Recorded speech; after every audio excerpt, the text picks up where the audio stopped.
like to extend to you and your team my personal thanks for organizing an incredible event. It'll be hard to beat in the future, so I'm really grateful for that. So my name is Codrin, Mitin, and I have a number of years of experience with awareim. And like many of you, I managed to build a couple of successful businesses entirely reliant on what awareim brings to the table. And a passion of mine is always looking at the latest and greatest, and nothing is more latest and greatest than utilizing AI potential within the awareim environment. So before I get into showing the actual implementation that we managed to put together, and let me stress that it's not a finished product per se. It's a continuous evolution, just like AI. In fact, since we started to this point, it has evolved tremendously. But there were a few challenges, and in line with the theme of today, I just wrote a little story at the top, and I let Grok break down the main points to help me guide this presentation through. So they're quite clear there are some challenges. Applications like awareim require a great deal of context to be able to return useful and real helpful actions or responses. And that can be quite a challenge with the current set of tools available out there. You know, you'll find a lot of hype online about people building these amazing chatbots, but let me tell you, they're not what they're made up to be, in a sense that do not meet the requirements of somebody as sophisticated as an awareim user out of the box. And the main reason for that is because LLMs have the tendency to hallucinate when they don't have full context to provide accurate answers, and that is a big problem, because you can follow that lead for hours before you realize that it was all a dream and not real. I did a few times. And then they just said, I'm sorry, you're right, That doesn't help. So we need to eliminate that, ideally, but definitely reduce it to a minimum. To do that, training plays a great role. So we worked at this, and when I say we, my participation in this side project was mostly as a researcher and tester and so forth. So I'll be happy to answer technical questions to the best of my ability. Following this session, you'll have the opportunity to discuss with Vladimir and elaborate further if you have an interest in it. But training. So rubbish in, rubbish out is the same principle with LLMs. We began by just feeding information directly from websites and awareim wiki and manuals and PDFs and so forth, and they're not structured well, not well enough for the LLM to make the most of it. So there was a great deal of effort into putting all this data together and learning in the process of how to massage the data to make it suitable for the best outcome. But we managed to do that, and we understood a lot in the process. So we're happy to share information about that on our forum or independently, because it will help you in your future implementations with AI, whether it's with awareim or not, it's irrelevant. One thing that you have to be aware of, no pun intended, is the cost associated with doing this. Again, people talk about cents, but context is tokens. Tokens is money. And when you require large data sets to provide good outcome, then that API call can cost you a lot of money. So yeah, something you have to be aware there's a multiple process involved. You can't simply just feed some documentation and get an answer. LLMs don't play well with semantic search, for instance. Like you need to vectorize the information stored in a specialized database called vector database. People know or may not know. There's some big players out there handling this. Pinecone, Postgres, they do that. It's not a very expensive storage facility. There's others, but even doing that, you need to chunk the data. Chunking means basically just cut it up in sizes and set sizes depending on your usage, and then vectorize it. And the vectorization is done by another LLM, which uses a certain algorithm to do so. We tested everything that's out there in the market, and we landed on OpenAI's large model, and lately on Voyager, which is even better for this case, but it depends on the scenario. So after you do all of that, we still did not get the best possible, reliable output from our input. Like we were excited about some of the results, but then disappointed by something that was plain simple and the result was not satisfactory. So we came across eventually, not many months ago, here, this article was an eye-opener for us. As you can see, Anthropic, if you're familiar with the LLMs, Anthropic is the Claude model, and they published this article in September last year, and as soon as I read it, it was an eye-opener.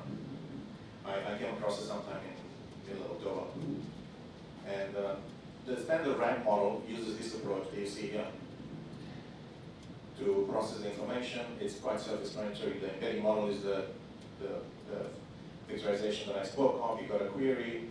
You potentially can re-rank the answer. So another LLM, that's another code, the LLM that will re-rank it in case that the result is not good. It will generate an answer.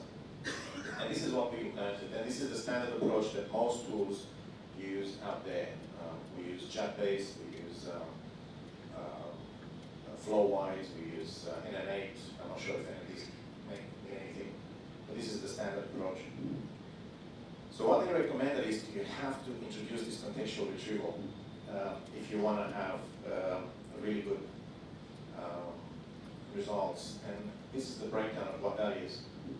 So basically, when the chunks are created, you have an overlap. An overlap means a few lines of text before the chunk is closed. And in let's say chunk number 1, then 100 characters will be common to chunk number 1 and chunk number 2. So the vector system, the vector database will know that they belong together. But that is not enough. So you would need to create a summary contextual element which will be common to this set of chunks. So then LLM understands that these number of chunks belong together, and if you seek information that is common in all of them, it will search all of them. So that contextual step was critical, and it led to something brilliant. We were down to something like 10% false retrievals. But then another step, which is the one on the right here, you can see here, you need to combine the query and make it both vector, return results through this chunking process, but also combine it with a semantic one, okay? Because some nuances in the natural language just cannot be translated sufficiently to make contextual agreements between what the human thinks and what the LLM can provide. And then you have a common query. The results of both of those come to the LLM. The LLM summarizes it and it outputs the result. So that was the technical stuff. It's the actual challenge was to find some method that was both inexpensive and could produce this in a fairly automated way, which we think we did. We actually quite sure we did. We landed on a product that which, believe it or not, it's been around for a while, but before this article came out, it was not in anyone's view. So we use this app called Vector Shift. Anybody heard about it? You did. Okay, so it's a fantastic piece of tool that allows you to do everything that I just described automatically.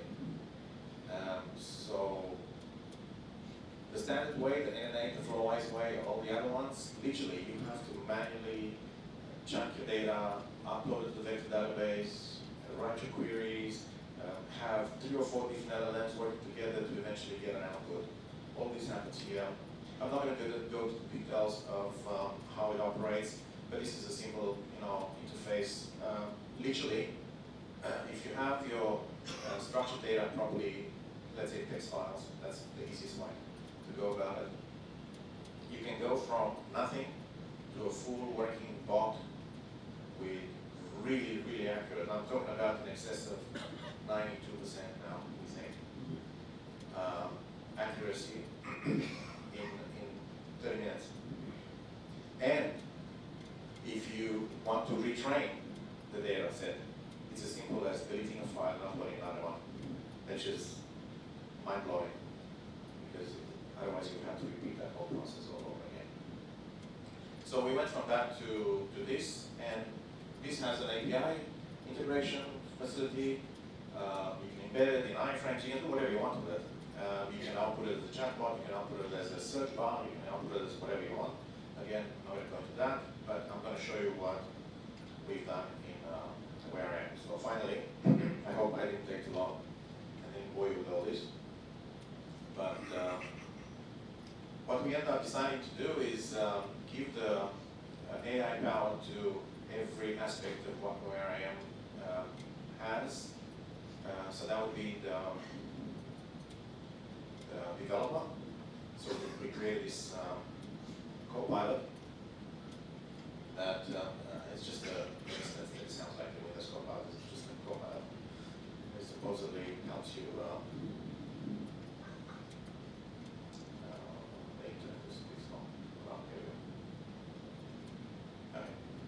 So one thing you notice, it has a memory as well, so it'll memorize your last couple of sessions in case you want to pick up on questions.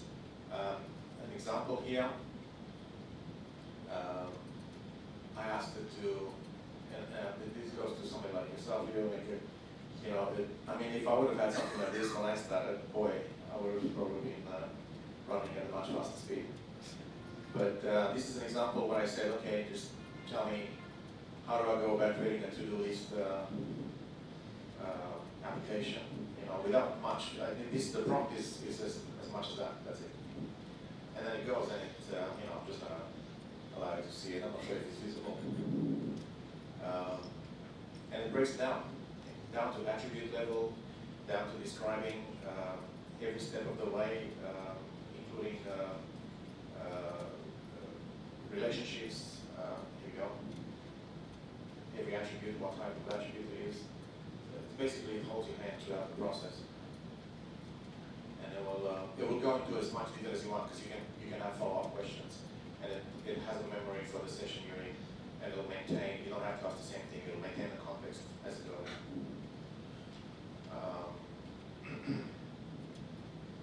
Rules. So yeah, it goes as far as rules. It's a full app. Even the queries that you want to create, and it gives you the full awareim native. Can you see that? I hope you can.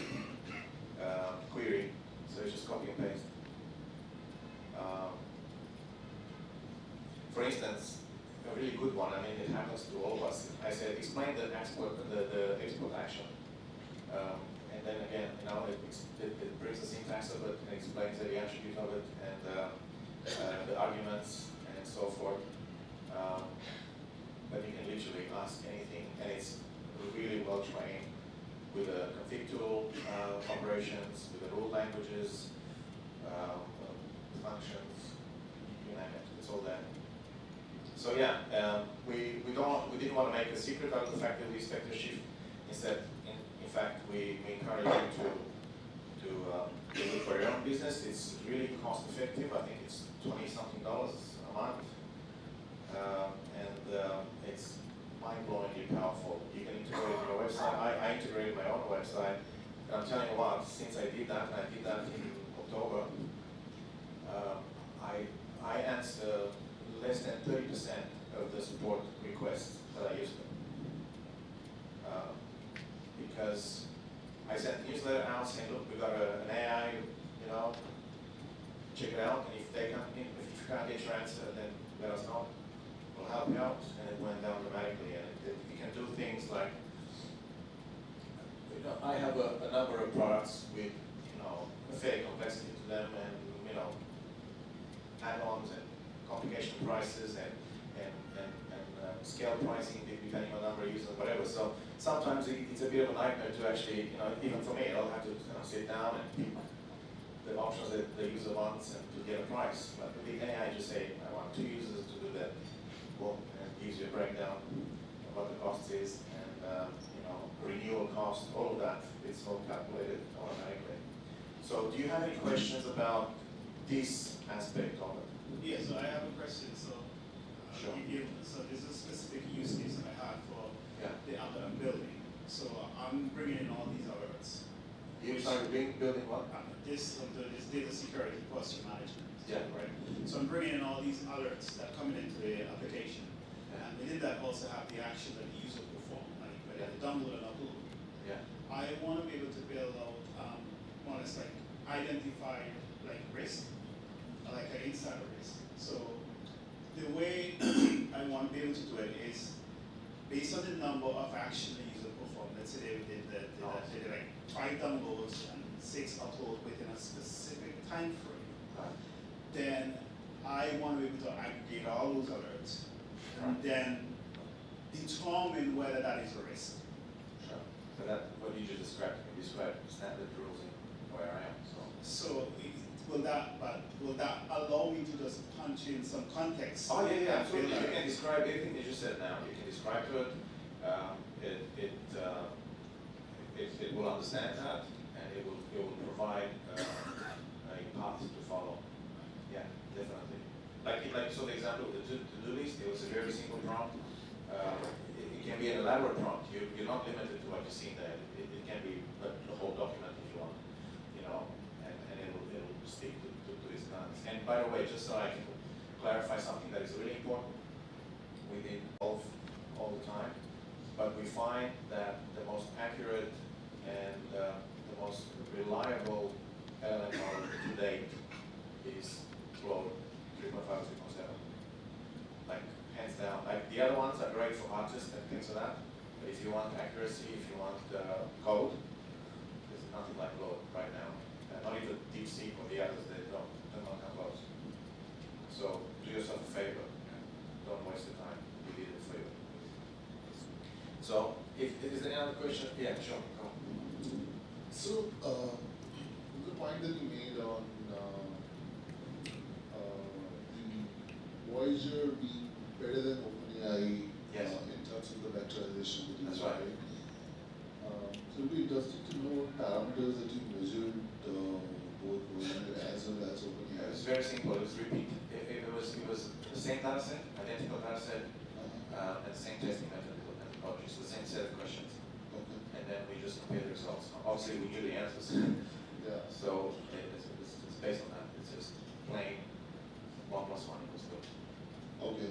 All right. So it was the least amount of, for instance, we also employ a re-ranking system. A re-ranking system means that when the answer comes from the LLM, we run it through another LLM that interprets the result and establishes, independent of your interaction, based on whatever system prompt you gave it, establishes whether that answer is sufficiently accurate.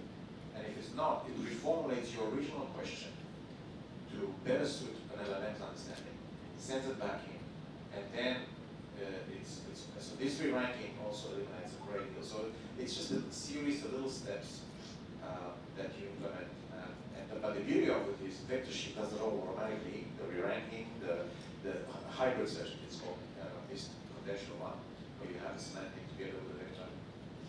And so you don't have to to worry about the complexity of putting it all together. Vector sheet does it all in 1 minute, in 20 minutes you have, yes, Mark. Yes, so, like I was asking, we need to go and subscribe to vector shift and build all that ourselves. Okay, that's a very good question. The answer is no. What you're seeing today is already there.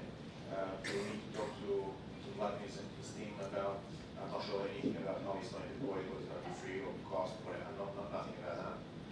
But you won't need to sign up now. But that vector shift workflow Yes. you don't have to keep doing different ones. That's one that's set for everything we're going to do with variants. The vector sheet workflow that it will be integrated in awareim is controlled by awareim. We only share this information because this will benefit the community in all kinds of third party. Like if you want to make your own, I mean, you don't need a lot of imagination to realize how powerful this is for data analysis, for extraction, for you know, huge implementation. Like you're working with coordinates and stuff like that. You can just send a coordinate API to awareim, you know, get coordinates from anything from an LLM because it knows it already. And it comes back in. But for the purpose of what you're showing us, that vector shift workflow is good and where we don't have to think about it. No, you don't have to do anything about it. You just use the copilot. Okay. Yeah. You don't have access to it, and you don't. If you, we programmed it to learn from experience as well. So as you guys will interact with it when it's eventually released, it will learn. So So we need to encourage other awareim developers not to ask silly questions. even if it's a good question, we can yeah, it's true. But we have a methodology where we select, just like in the forum, you highlight the good answer. So we can improve the outcome for future interactions based on the history. And we do that automatically, it's independent of the user. So if the answer comes back, you clearly right, then we know there's questions like There's something like that, yeah. And it happens. I have a quick question on, Sure. on iterating back and submitting more information and prompting that will cause a change to the application that it's already engineered. Okay, what is, one second, what do you mean causing a change to the application? So as we say, as we have gone through and we built out our initial task Yeah, to do, yeah. we now have a second round of thoughts and say, we need to make this change, that change. What we have found in using a similar tool is that to save unwanted contributions from the LLM, we have asked the LLM to propose what it's going to do before we allow it to do it. So it proposes a step-by-step approach of what it's going to do, and then we don't like step 3, or we need to make a change in step 3, and we do that and allow it to proceed. Yeah. Well, maybe I misspoke, but everything that you see in this interaction is a proposal. There's no direct access to the database. Got it, thank you. Okay, so this is just holding your hand in the process. You still have to do everything yourself if you agree with it. Yeah. Okay. You said this is it's going to be $25 a month? No, nothing to do. I'm saying that if you want to use VectorSheet for yourself in your own projects, that's what VectorSheet charges. This is, I'm not sure anything about price. Vladimir will follow, and if he has a plan already for how it's going to deploy this, that's up to him. I'm not sure how it's going to be priced. So if you asked to build an HTML with a grid table, Yes, you can do that. it'll do it. Yeah. Does it know your business objects? Not really, like. No, this one doesn't know it, but we'll get to the next step, and that's a little different. Yeah. At this stage, this is just it knows everything that awareim can do. Okay, it understands the relationship between everything, but it doesn't know your application. Okay, so you need to explain it in human language what you're trying to achieve, and it's really good at understanding that. You want to say something? Yeah, I had the same question that happened. Okay. Does it have access to the objects that we're creating? Yeah, no, this one, no. No, this, in fact, it's running in an iframe right here, so it's not even connected to your, you need internet to be able to get the answers. information that we provide to it, and how do we, differentiate from getting the false information back into the system? Like, Yeah. for example, That is done by us in the back end with the shift. We get daily reports, and then someone in the awareim team has the task of cleaning up what's not real. But in any case, we need to highlight what's good before it's used for someone else. So you will not get bad answers that will generate bad for someone else. Only good answers that we think that are positive. Okay, does that make sense? Yeah. So, my understanding is that this does not really have application context right now, That's correct. right? Well, the application context is the explanation, Is the prompt that you is put the in. problem that we put it right That's now. right. So it has it. It doesn't really work in a co-pilot sort of beta co-pilot sort of a way right now, wherein I have an application code. It basically looks It's at not cursor. It's not at that stage at this point of time. It's not cursor, and I don't think that we want to take it there. Okay, all right. I don't know. So maybe that's a route now. That's well, it could be, but it's dangerous too. I mean, there are pros and cons for both of that, but yeah. Yeah. The second notion, I mean, maybe I'm not seeing that over here right now, but if I were to switch the context in the conversation, will I be able to switch the context as well? Yeah, you can start a brand new session, so you just clear your chat, Okay. start a brand new session, and it's totally in context. If you clear the chat, it forgets what you just said. Okay, so the context is Yeah, clear. it's context. So you can't go back over the chat history. No, it's valid for. I'm not sure. There's a number of tokens, and you can have a fairly lengthy conversation, 10, 15 to and fro's before you have to clear the chat. And also, you can contribute to the feedback. So if you give it a positive feedback and you answer, then that flags it in the back end, so we know if you like it or didn't like it. So just, before you go. Yeah. So let's just say you had a process you wanted to build, Yeah. and you were going to find particular records from a business object that met a particular criteria.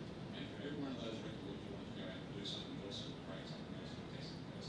Yeah. And for every one of those, you want to do something else on Yeah. a multi-level process. Yeah. If you were able to describe that in Yeah. relatively good detail, Yeah. will it actually come back and tell you all the process steps and the Yeah. sub-process steps and all the That's right. rules of actions? Will do Yeah. that now. Yeah. Yeah. Yes. Yeah. If you wanna, I mean, it'll take too long to do it here, because to describe that kind of complexity takes a while. But it's capable of doing that. But Yeah. you need to name your business objects and. No, you need to describe the concept. You don't have. You can give it whatever name you want, as long as the story is logical. The airline is not looking at your No, it doesn't know anything in the background. knows anything about that, so you still got to name your business Yeah. objects. And- So if we are talking about this to-do list and you want to do something like a complex process, the task, like for instance, you can describe something of the nature, I want you to pick all the important tasks and then create some sort of query that returns whatever information, the description of those tasks or something. Then you just need to describe it exactly like I just did in natural language, and it will give you the steps to create a process. It will literally give you the steps to create a process. I mean, I have to stress that for a beginner in awareim, personally, I think that it will cut the drop-off rate of someone that's testing awareim to 50% instantly, because the answers are there, and this is what that this is for. Okay, it's not for the power user. What the power user is using it for, and I'll be honest with you, I mean, if you're looking for the arguments for export action, I don't remember. I would have to go look it up in the documentation. But here you just say, what are and then copy paste, and you just move on. When is it going to be available? I don't know. Vladimir will be able to answer that in an hour or whatever, whenever it comes on. Okay, so if there's no more questions with this UI, we're going to go to the next one, and hopefully the power user will be sufficiently impressed with this one. So you can see here that we have an option that says switch to plugin development. And this is exactly what the name suggests. So theoretically, we tested this with a number of plausible plugins, both existing and paid up, and it performs incredibly well. It's an achievement that we didn't think we were going to be able to do, at least not in this iteration, but it works. So I'm going to give you an example. I'm going to say, create a custom function for lighting.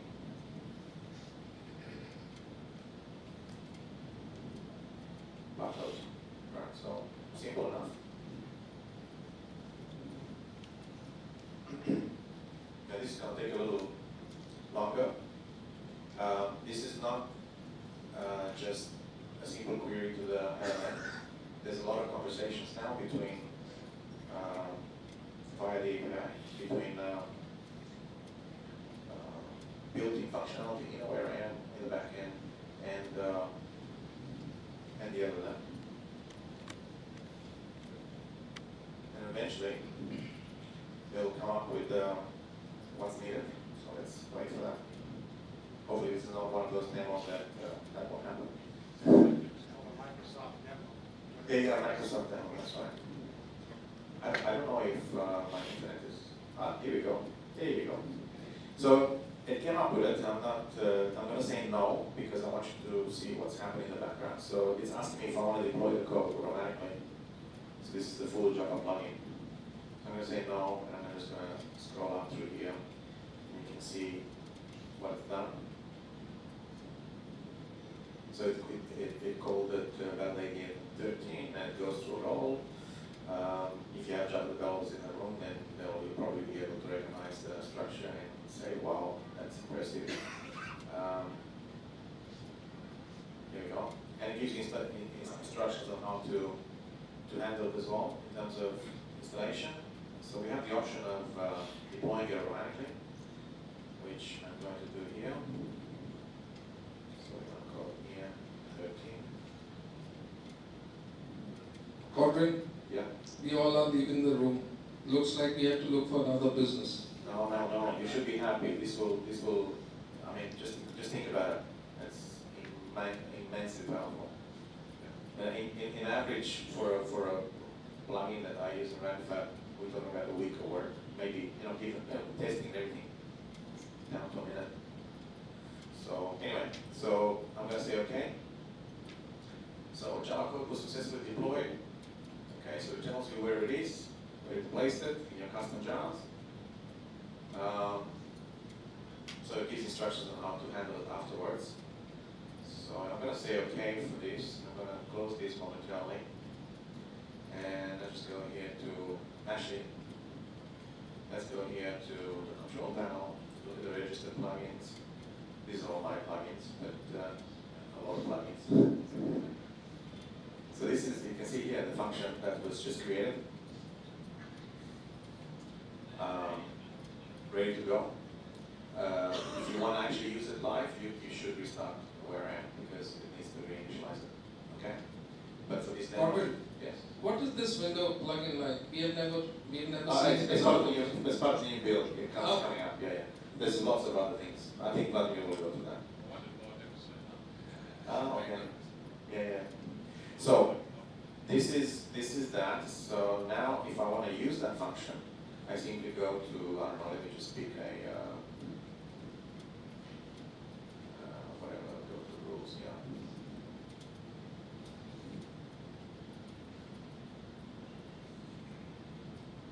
And just go,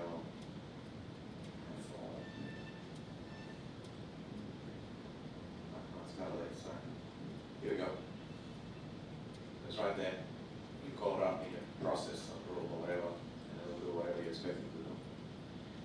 If you want to, get rid of it, it's as simple as going to the same interface that you saw here in the settings, register rules, and all the custom ones will allow you to do it. Like if I go to a non-custom one, then I can't do it. But if I go to the custom one, there's a delete option there, so literally it removes it. Okay. So what do you think about that? Wow. That sounds good. Glad that we will be happy to get that on board. And now, for the coup d'etat, which is the last aspect of it, I hope I didn't take too much time. I have time, okay, cool.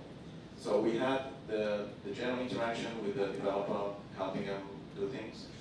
And then we had the plugin generation. Everybody understands that? Do you have a question about plugins? Yeah. If it's not secret, what is your training there?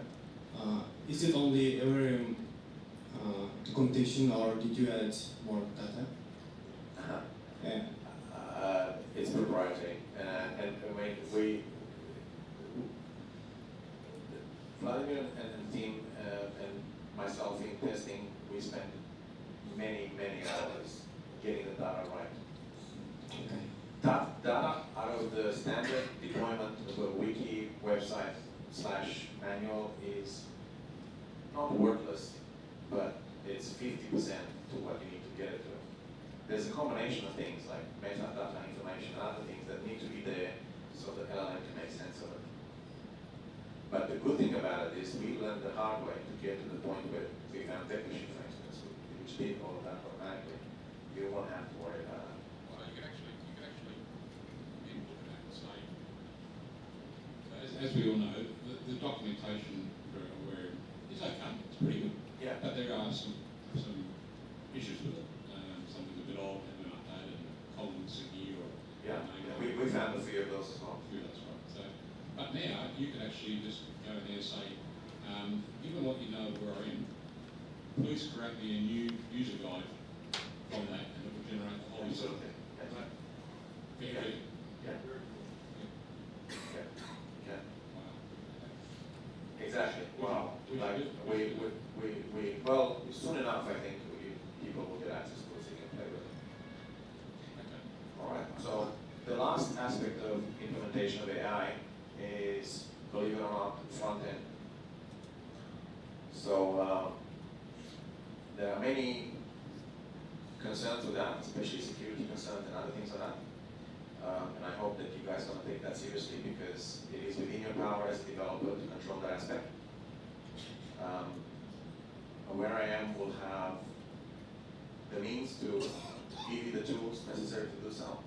So you saw what I just did here. I went to the business space and I double-clicked on it, and I got this new tab now, which if I want to deploy, we call the data assistant, you just enable it, and then you have all your business spaces, all your groups, and you can pick one, and you can control things such as your prompt. This is an addition to the built-in prompts that we have.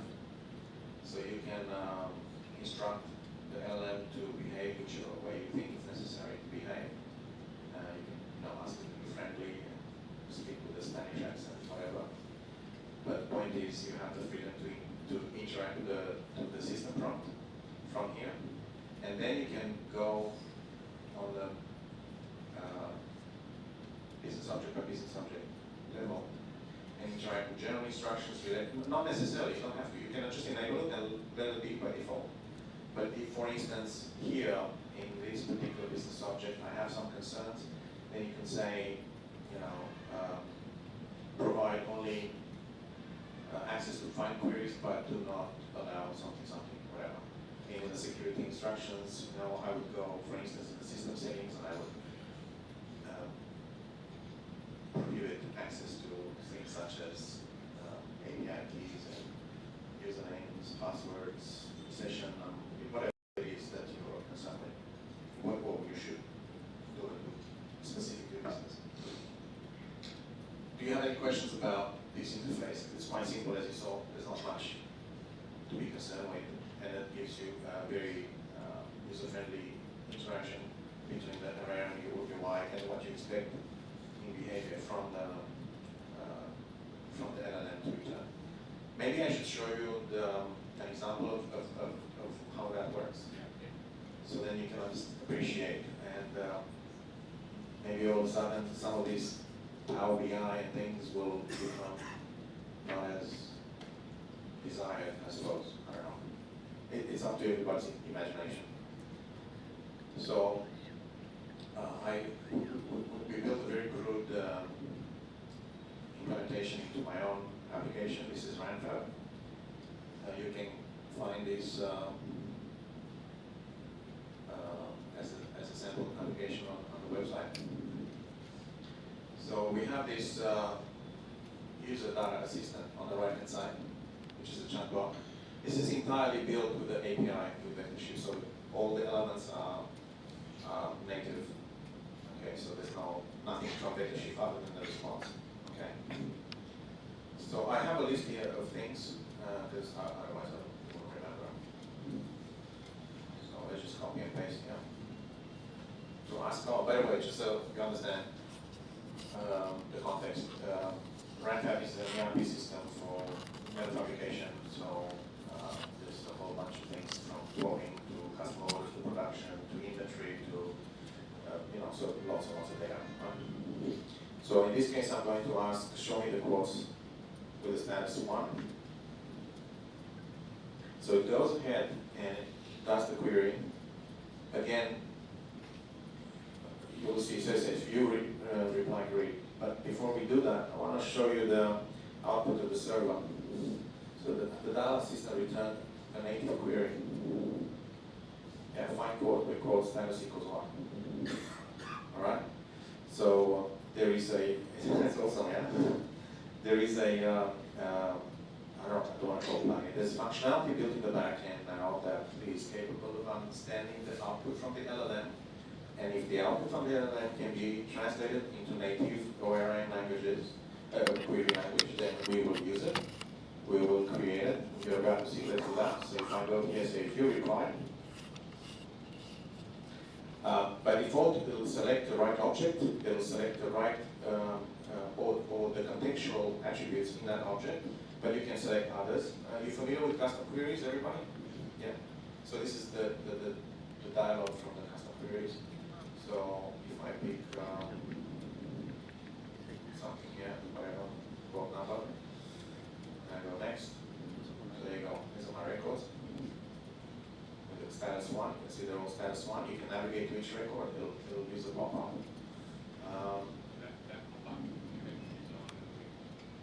Pardon?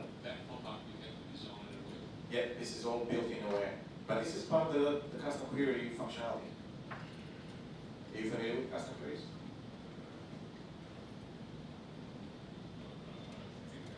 Custom queries, I'll show you. So let's say that I finish with this, right? So now if I close this, it'll say, do you want to save this query? So if it's something that you repeat on an ongoing basis and you don't want to go through the process of asking the LLM, and you say it's something that I want to look at all the time, then you can save it, and it'll save it as a custom query. So the custom queries are, I have to turn on my, maybe 1 second. It won't be too long.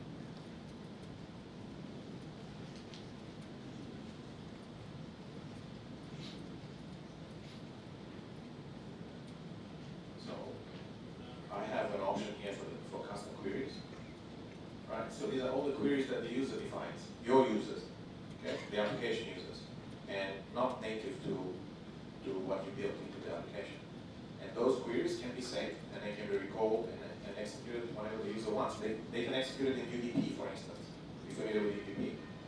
Yeah, so if they build a UDP, like a custom report or something like that, and they want to use that query, then they can call their custom query, independent of you as a developer, and utilize it into that custom report and display whatever information they want to do. So if I go here to my manage queries, here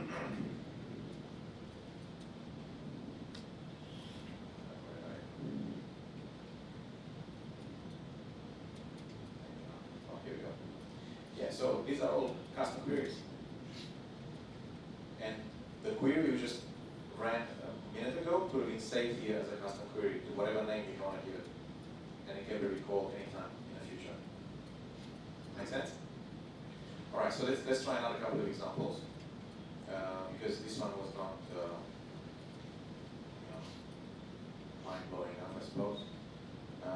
But what I want you to understand something is this. I'm asking questions with plain English, with concepts, like for instance, I said, show me, like this one, show me incomplete jobs, right? I don't have a status incomplete in my application, yeah? So the LLM needs to understand, well, if it's incomplete, it must be one of those existing statuses. So it goes into the back end, and you see here what it did. Okay, here we go. It returned an SQL query, all right? So it couldn't return one because it used this lexical, thing. So all of a sudden it said, no, you can't do that. Our code in the back, AwareIM said, I can't accept this because I can't translate it well enough. Try it again. It came back, find job where just status is not completed. So my status is completed, so it's saying, well, if it's incomplete, it's not completed. But all of that logic is mind-blowing if you think about it, because it can interpret human expectations. So anyway, I'm just going to run the query. I'm not going to spend time on, but you can see here how many attributes were selected by default, independent of the user interaction. You can also save it. I can navigate to each job. I can export the CSV as well from this interface. All right, let's try another one. Yeah, sure, let's go with that.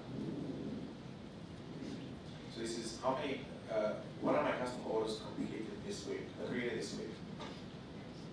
I'm hoping to come across one that is actually fails, so you can see how that works. So let's look at this. Yeah, that's a good query. So nothing fancy there. Let's go down.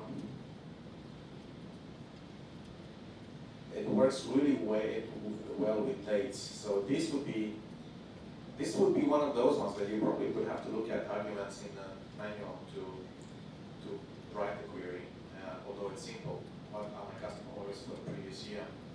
So if you look at the so it came back with a fault. Yeah, so it did it brilliantly. What did they create? It was current year. And by the way, this is something that I should have touched earlier. The selections that you make in the back end for exposing each business object to the data system will automatically create inside the prompt the schema for the database that you are, because obviously the LLM requires to know the schema. And not only the schema, but it will automatically inform the LLM about the relationships between each object. Okay? That just raises one question. Yeah. So as you know, in a way, if you create the relationship to child records from a parent, it will create an intermediate table. Yeah. If you create the Yes, I'm being told yes, and I tested it, and it seems to do all of that. But this is what's going on in the back end with the schema generation. It's again proprietary to what AwareIM is doing.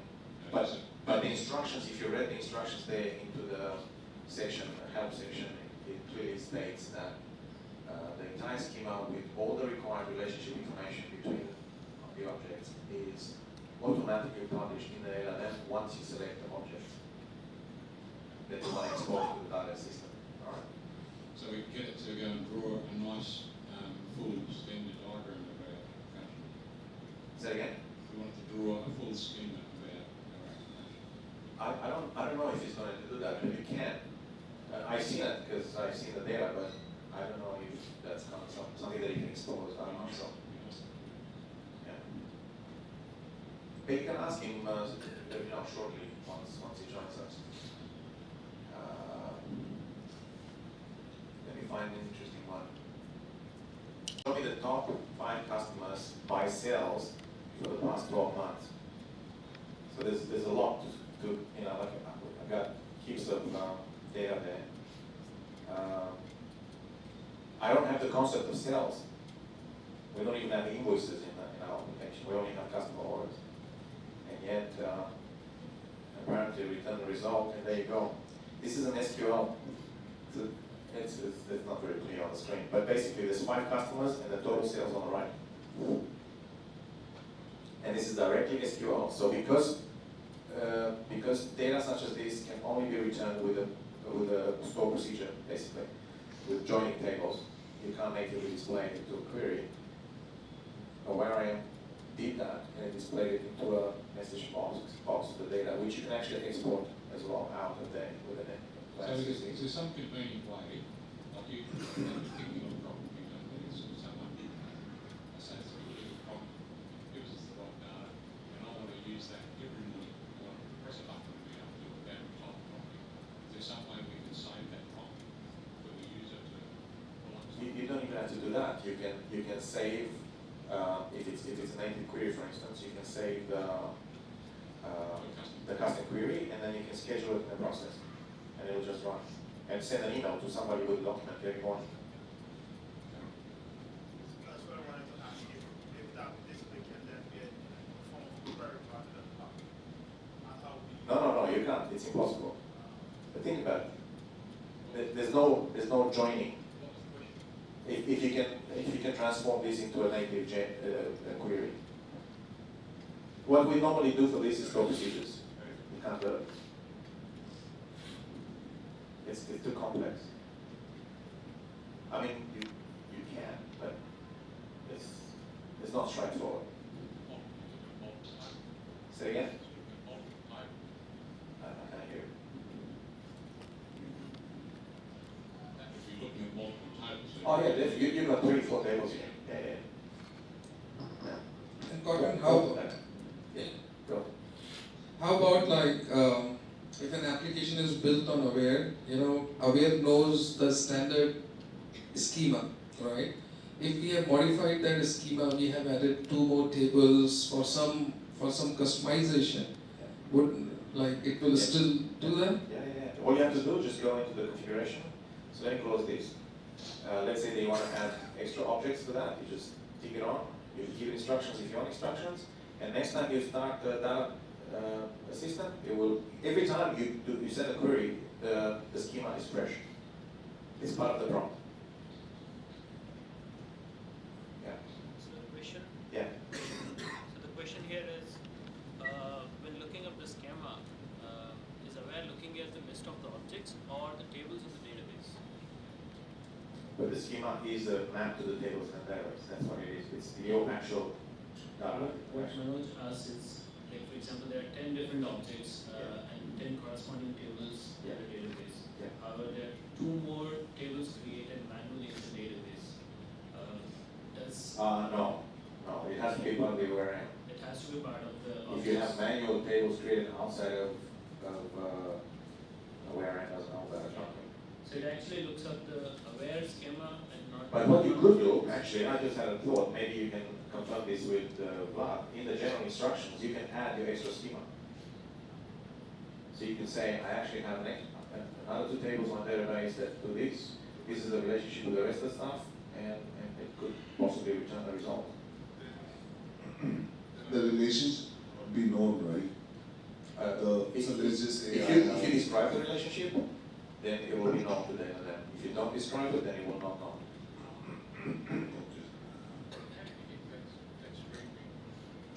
Yeah, I said at the beginning, and I'll do it again so you can see. So let me just exit here. So if you go to your business space, double click on it. Double click on the name of the business space. Okay. And then you get this dialog. Do you have it too? Yeah, this is a couple of weeks, yeah. Okay, so my question is like the main run queries. Yeah. Will it keep logging user in context? Loading users in context. Yes, like I If it's aware that the logged-in user, if you expose the regular user object to the no, I am saying like this. I am a user of a specific company, and I am going to run a query like give me all event of this my company. No. It's a very good point. If I understand you correctly, it's about access to data and security. Is that right? Yes. Oh, Particular user user data. It's easy, yeah. So that's something that I should mention. It's a very good point. Thanks for the question. Access level in awareim is respected. Okay. So if access level does not permit you to see a certain attribute, then you'll get, I'm sorry, but you do not have right to look at it or something, that kind of message. But you can even have to anybody that's not managing, and it will just not do it. So Codrin, access levels only restrict us to objects and attributes. And processes. And processes, yeah. Yes. What Ajay is asking about is the row level security, where I have access to 10 records but not to the next 20. You can control that to the prompt. Like you've noticed what I did there, return me top 5 customers. I could have said top 50, top 10. So if you want to restrict that, you simply go, like for instance here, if I select this business object here, and double click on it, I got security instructions. So you could say, do not return, whenever you get a query on this object, do not return more than 5 records or something. Say for example, the EasyAdd application that Mark showed us, now that application has data for all the different organizations. However, each administrator of the organization is restricted to view their organization's data only. I think we have to put that question in like I don't know that sounds complex. In my personal case, Don't do tennis. Don't do it. that's what I'm saying. In my personal case, each customer is unique database. We don't mix. We don't mix because it's just not what the public wants. I have I sort of argue what they're asking because, like, for example, the same application on building. Yes. We have this is like global organization, and you have different analysts that will be looking at alerts. Yeah. And one of the requirements is that I don't want anyone to see alerts for USA or anyone to see alerts for Germany, as an example, right? So this is where we talk about row-level security, and imagine analysis run a query like that. Yeah. And is that respected? Yeah. Well, I asked Vladimir to see how that works, but in my view, from my personal experience, a simple prompt can do that, and I tested this in multiple scenarios. So the system, the LLM, if you give it access to the system to the regular user, it knows the access level of the logged-in regular user. Okay. So you can play along with that and say if your access level is, which could include things such as location or whatever. If it's not that, then you do not have access to it. So make no mistake. Just like I explained to you earlier, rubbish in, rubbish out. If you implement this by default with no interaction on your part, you're probably not going to get what you want. An LLM is not stupid, but it's dumb. This is the truth. So it needs instructions. It's like although we noticed improvement, we started with 3.5 with Chloe some months ago. 3.7 came out, and it blew our mind, with some of the things that already is going better.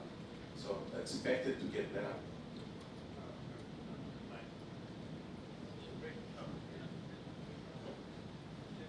So in our Claude 3.7 often tries to think ahead of where you are and tries to contribute some original things to things you might want. Have you dealt with that? Yeah, easy. Yeah, you just tell it. Hold your horses. Okay. Be concise. Do not comment. Yes. Yeah, and it respects it. Yeah. But that was one of the biggest issues that we had. We have our own engines of interpretation in the back end, as you saw. So we can't deal with comments. Comments are worthless for us. But we also had to tell it to do exactly what we approve and to not embellish. Yeah, it's all part of the prompt. Okay, got it. System Yeah, prompts. the prompt has to be really good. And there's rules. Like if you go down the vector shift path and you learn about this, there's really important rules how you structure your prompt. Right. You have there's instructions here which actually say if something's really important, you can actually use the word important. And an LLM will take note of that, and it will categorize it as critical, and it will respect that. But try it. You have to test it. Test it. Okay. So what does everybody think about this three-prong implementation of AI?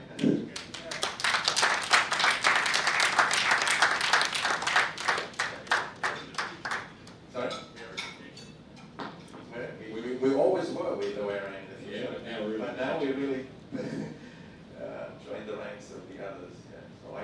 really excited about it. It started like a curiosity project. It almost faltered because we just could not find sufficient.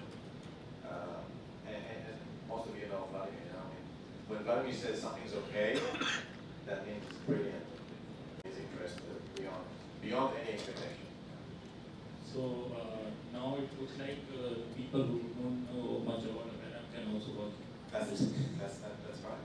Like I said, the drop off. I remember my days back in 15 years ago when I first started, and he had this sample PDF thing, you know, how to learn how to, you know, and I had to start all over again 3 or 4 times before I finished it.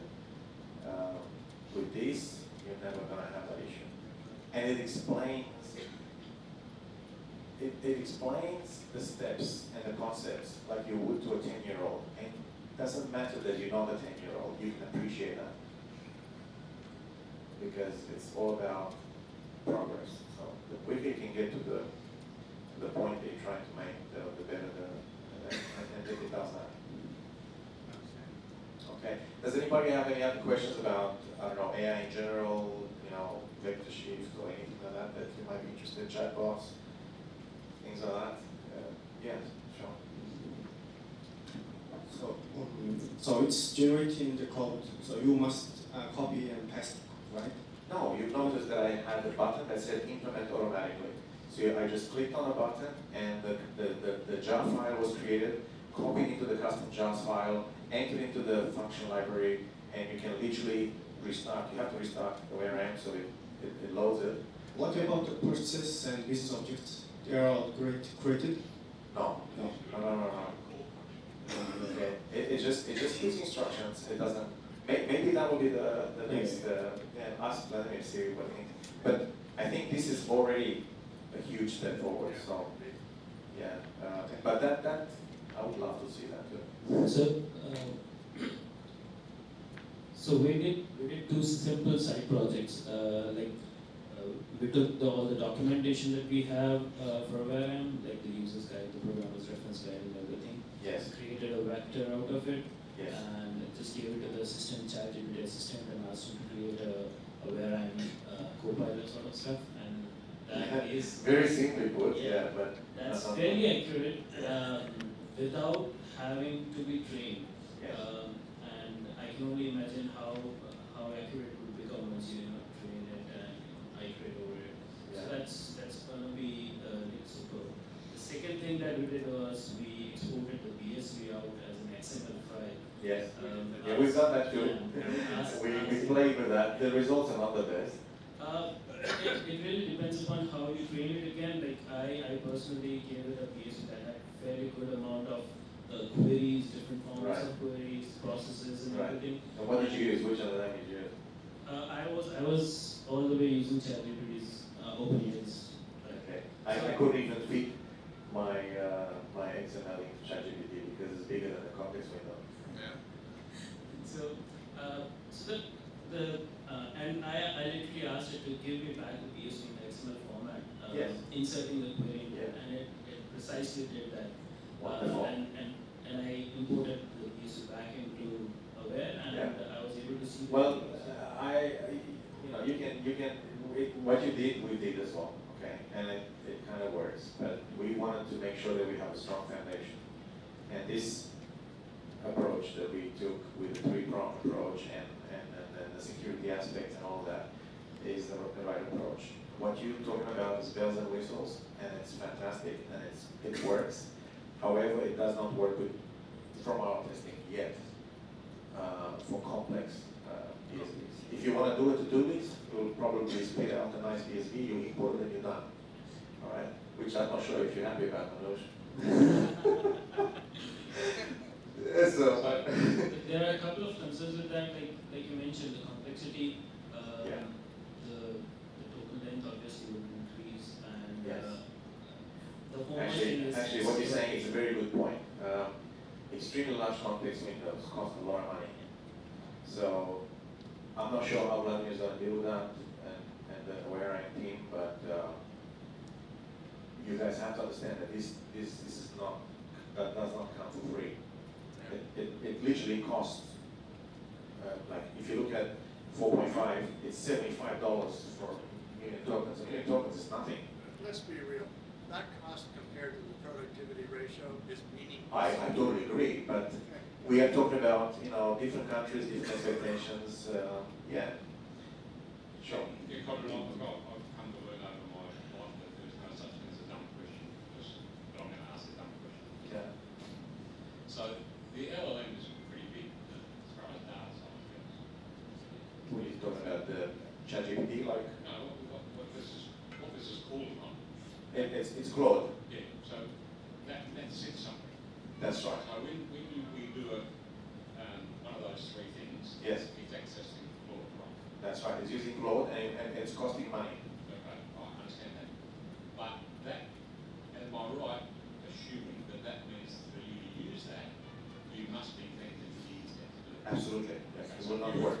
you're some space news trying to drive your application, Yeah. you have no internet access. Yeah. Yeah. Well, let me clarify. Okay. All the good models are paid models. All the good models are online models. You can absolutely get local models for lots of things. Llama, DeepSeek, they're all offline. You can do them. They're fantastic to write a newsletter. But not for what you want here. So if your aim is to work offline, maybe one day, I don't know when and if the evolution will take us there. But it's not in their interest to do that. But you can still deploy a local instance. Oh yeah, everything's, this is on local host right here. I'm working on local host here. Mine is not a published thing, it's on local host. But when I open that Copilot, it's an iframe from VectorShift in this case. And VectorShift is connected through your API key to Claude. Yeah, makes sense. Time check. Very interesting session. Yeah. Codrin, multu mesk. Oh wow, did you look it up? Yeah. Yeah. So, when are we launching this, Sean?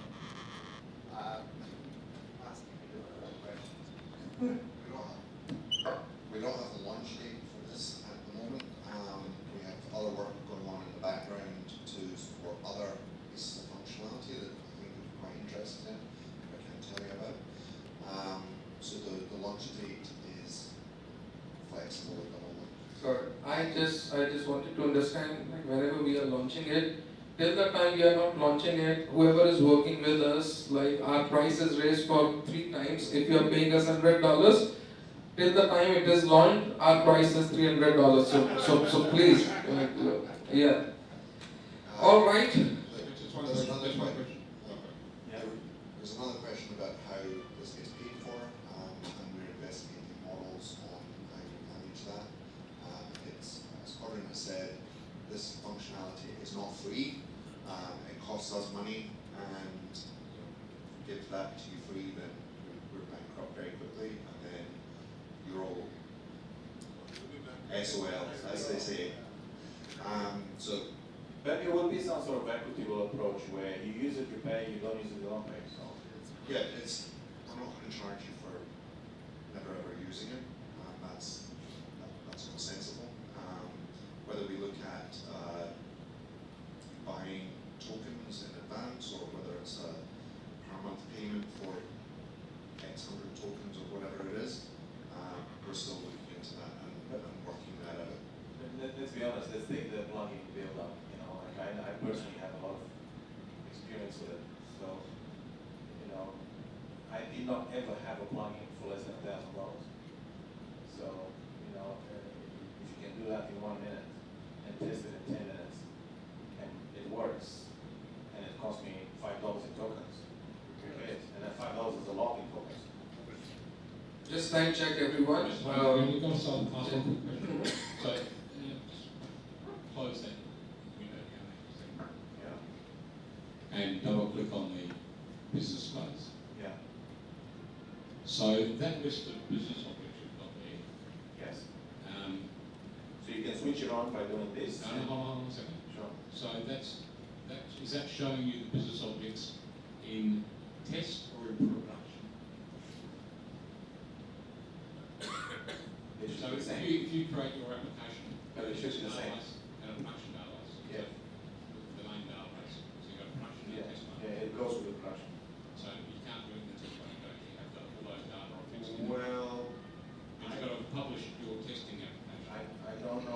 that's an issue, there's another functionality coming up that will make that not a non-issue. Okay. I mean, the data between the testing and the production can be interchanged. Sure. I'm pretty sure we have many questions around this. Tomorrow we have 2 hours for show and tell, and we can continue our sessions there because we 2:30 Blackboard join and This is the first session that went overtime. That's right. This is this is the proof that it is indeed a very interesting session. So thank you very much, Codrin. No, my pleasure. Yeah. Thank you all. Lunch is being served. 2:30 sharp. Glad would be joining from Australia. So please be on time. We'll be starting our next session at 2:30. Please stick to that. So just